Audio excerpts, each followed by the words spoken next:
آپ حضرات کے سامنے قرآن کریم کی سب سے مختصر وہ صورت تلاوت کی ہے، جس کے بارے میں محمد بن ادریس امام شافعی رحمہ اللہ فرماتے ہیں، اگر اللہ انسان کی ہدایت کے لیے پورے قرآن کی بجائے اس صورت کو نازل فرماتے تو کافی تھی۔ اس قرآن کریم کی صورت میں اللہ نے قسم اٹھا کر ایک مضمون بیان کیا ہے، اور یہ مضمون اگر سمجھ آئے اور انسان اپنی زندگی میں اس کو اپنا لے تو انسان کی نجات اور ہدایت کے لیے کافی ہے۔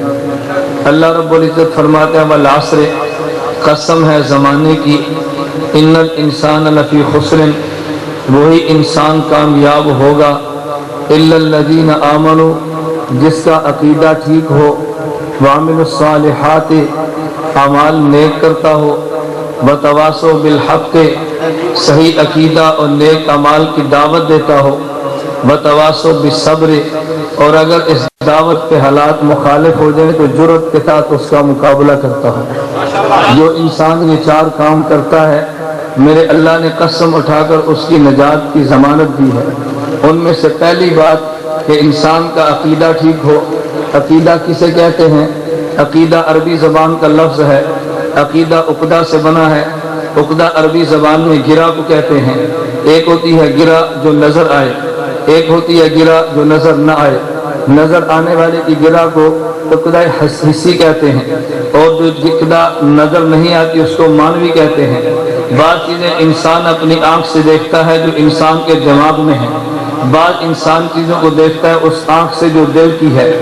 جو آنکھ اللہ نے انسان کے سر میں رکھی ہے، اس آنکھ کی بینائی کو بصارت کہتے ہیں، اور جو آنکھ اللہ نے دل کو دی ہے، اس آنکھ سے جو انسان دیکھے اس دیکھنے کو بصیرت کہتے ہیں۔ آپ حضرات نے دو لفظ سنے ہوں گے، ایک ہے لفظ بصارت اور ایک ہے لفظ بصیرت۔ آنکھ سے دیکھنے کو بصارت کہتے ہیں اور دل سے دیکھنے کو بصیرت کہتے ہیں۔ اللہ رب العزت قرآن کریم میں بارہا اس مضمون کو ارشاد فرماتے ہیں، کیا ہم نے تمہیں دل نہیں دیے؟ کیا تم اپنے دل کی آنکھ سے اس بات کو دیکھتے نہیں ہو؟ کیا تم اس بات کو سمجھتے نہیں ہو؟ تو عقیدے کا تعلق انسان کے دل کے ساتھ ہے، عمل کا تعلق انسان کے جسم کے ساتھ ہے۔ اللہ نے عقیدے کا تعلق انسان کے عمل کا تعلق اللہ نے بدن کے ساتھ رکھا۔ یہ اللہ رب العزت نے ایک انسان کو گرہ دی ہے، ایک ہے گرہ ظاہری اور ایک ہے گرہ باطنی۔ جب کسی چیز کو مضبوطی سے باندھنا ہو تو دنیا میں لوگ گرے دیتے ہیں۔ اللہ رب العزت نے درس دیا کہ پہلی بات یہ کہ تمہارا عقیدہ ٹھیک ہو۔ میں نے عرض کیا عقیدہ عقدہ سے ہے، عقدہ کہتے ہیں گرہ کو، یعنی اپنے دل کے اندر بعض نظریات کو اپنا کے اتنی مضبوط گرہ باندھ لو کہ اگر لوگ تمہارے جسم کے ٹکڑے کریں مگر دل کی گرہ تمہارے دو ٹکڑوں میں تقسیم نہ ہو۔ اگر لوگ تمہارے جسم کو بند کر دیں مگر تمہاری گرہیں بند نہ ہوں۔ اگر لوگ تمہارے جسم کو پابند کرنا چاہے تو کر دیں، لیکن نظریے کی گرہ بھی تم نے دل میں دی ہے، اس گرہ کو کوئی انسان کھول نہ سکے۔ اس دل کی گرہ کو انسان عقیدہ کہتا ہے۔ تو نجات کے لیے پہلی چیز ہے انسان کا عقیدہ ٹھیک ہو۔ عقیدے میں تین عقیدے بنیادی ہیں۔ حضرت آدم سے لے کے رسول اللہ تک تمام انبیاء نے تین عقیدوں کی دعوت دی ہے۔ ان میں سے نمبر ایک عقیدہ توحید، نمبر دو عقیدہ رسالت، نمبر تین عقیدہ قیامت اور بعث بعد الآخرت۔ میرے دوستو ایک بات پہ غور کرنا، یہ تین عقیدے بنیادی کیوں ہیں؟ عقائد تو اور بھی ہیں، ہم کہتے ہیں تین عقیدے بنیادی ہیں۔ نمبر ایک عقیدہ توحید، نمبر دو عقیدہ رسالت اور نمبر تین عقیدہ یوم آخرت، عقیدہ بعث، جسے ہم قیامت کے دن کے اوپر ایمان لانا کہتے ہیں۔ یہ تین بنیادی عقیدے کیوں ہیں؟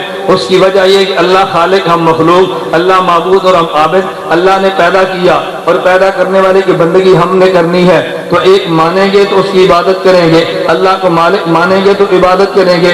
عقیدہ توحید کا تعلق اس بات کے ساتھ ہے انسان اللہ کو خالق مانے، انسان اللہ کو مالک مانے، انسان اللہ کو قادر اور مختار مانے۔ جب ہم نے اللہ کی بات ماننی ہے، ہم نے اللہ کو دیکھا بھی نہیں، ہم نے اللہ کی بات ماننی ہے، ہم نے اللہ کی بات کو سنا بھی نہیں، اب ہمیں درمیان میں ایسی شخصیت چاہیے جو ہمارے اور اللہ کے درمیان واسطہ ہو، اور شخصیت کو رسالت اور نبوت چاہیے جو ہمارے اور اللہ کے درمیان واسطہ ہو، اور شخصیت کو رسالت اور نبوت کہتے ہیں۔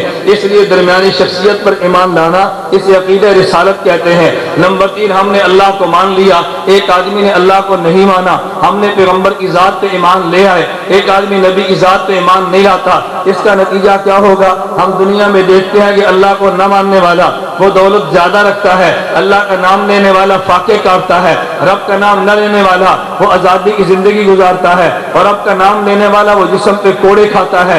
ہم نے دیکھا کہ اللہ کو ماننے والا شاید نقصان میں ہوگا اور اللہ کا انکار کرنے والا نقصان میں نہ ہوا۔ اللہ فرماتے ہیں نہیں نہیں، میں نے نجات کا مدار دنیا پہ رکھا نہیں ہے، میں نے جزا دنیا کو بنایا نہیں ہے، میں نے ایک دن وہ بنایا جس دن میں تمہیں جزا دوں گا، عقیدہ توحید پہ بھی جزا دوں گا، انکار پہ تمہیں سزا دوں گا، عقیدہ رسالت پہ تمہیں جزا دوں گا، عقیدہ رسالت کے انکار پہ تمہیں جزا دوں گا۔ یہ تین بنیادی عقیدے تھے۔ نمبر ایک عقیدہ توحید، ہم نے اللہ کو خالق مانا۔ نمبر دو عقیدہ رسالت، ہم نے پیغمبر کو واسطہ مانا۔ نمبر تین عقیدہ آخرت، ہم نے اس کو یوم جزا مانا۔ یہ تین